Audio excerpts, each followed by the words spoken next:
नमस्कार, टीव्ही 9 मराठीमध्ये आपल्या सगळ्यांचं स्वागत। मी निखिल आणि माझ्यासोबत आहे। नमस्कार, मी रुशाली यादव सारंग। जम्मू काश्मीर आणि हरियाणा विधानसभा मतमोजणीची आता काही वेळातच मतमोजणीला सुरुवात होणार आहे। दोन्ही ठिकाणी नेमका काय निकाल लागणार याकडे संपूर्ण देशाचं लक्ष लागलंय। सुरुवातीला आता पोस्टल मतांची मतमोजणी जी आहे ती सुरू झाली आहे आणि काही क्षणांमध्ये पहिला कल हाती येणार आहे। अचूक आणि वेगवान निकाल फक्त आणि फक्त टीव्ही 9 मराठीवर तुम्ही पाहू शकणार आहात।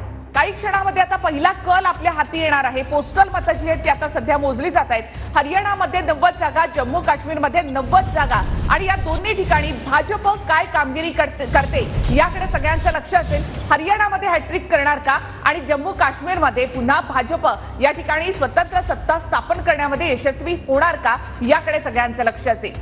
सैनींचं असं म्हणणं आहे की हरियाणामध्ये तिसऱ्यांदा भाजप सरकार स्थापन करणार, हरियाणामध्ये तिसऱ्या वेळी ही भाजप जिंकणार असा दावा जो आहे तो नायब सैनी यांच्याकडून केला जातोय। हरियाणामध्ये नेमकं चित्र काय असेल, हरियाणामध्ये भाजप हॅट्रिक करणार का याकडे संपूर्ण देशाचं लक्ष लागलेलं आहे। काश्मीरच्या निवडणुकीमध्ये आम्ही चांगली लढत दिलेली आहे असं उमर अब्दुल्ला यांनी म्हटलेलं आहे आणि त्यामुळे नॅशनल कॉन्फरन्स आणि काँग्रेस यांची युती आहे जम्मू काश्मीरमध्ये आणि इथे नॅशनल कॉन्फरन्स आणि काँग्रेस मिळून सत्ता स्थापन करणार का याकडे देखील लक्ष असणार आहे। उमर अब्दुल्ला यांना यावेळेला इथे मोठी आशा आहे।